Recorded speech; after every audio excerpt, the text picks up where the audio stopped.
Bonjour, avec un petit retard dû un petit désagrément technique, nous démarrons ce colloque de l'Association pour l'histoire de la protection de la nature et de l'environnement, la HPNE, et du comité d'histoire du ministère de la Transition écologique.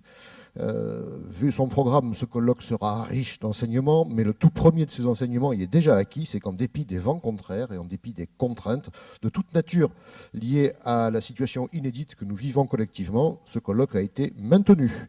C'est l'illustration d'une forme de résilience de ce corps social, de cet écosystème que constituent tous ceux qui se préoccupent de la protection de la nature.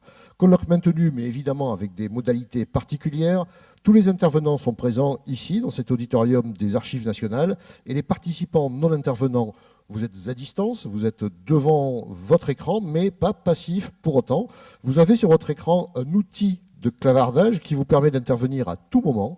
Vos contributions arriveront sur mon écran à moi et je me ferai votre porte-parole auprès des personnes qui sont là à la tribune. Étymologiquement, colloque signifie bien parler ensemble, alors n'hésitez pas, intervenez quand vous le souhaitez. Globalement, le programme tel que vous l'avez reçu sera respecté.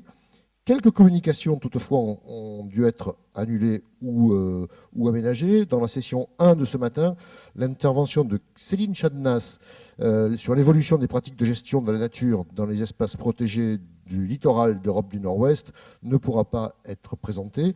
Et dans la session 2, l'intervention de Corradino Guacci, du gibier du roi en jeu politique, les identités changeantes de l'ours, dans l'Alta Val di Sangro, cette contribution-là est disponible en ligne sur un lien qui vous sera communiqué, mais elle ne pourra pas être intégrée au programme.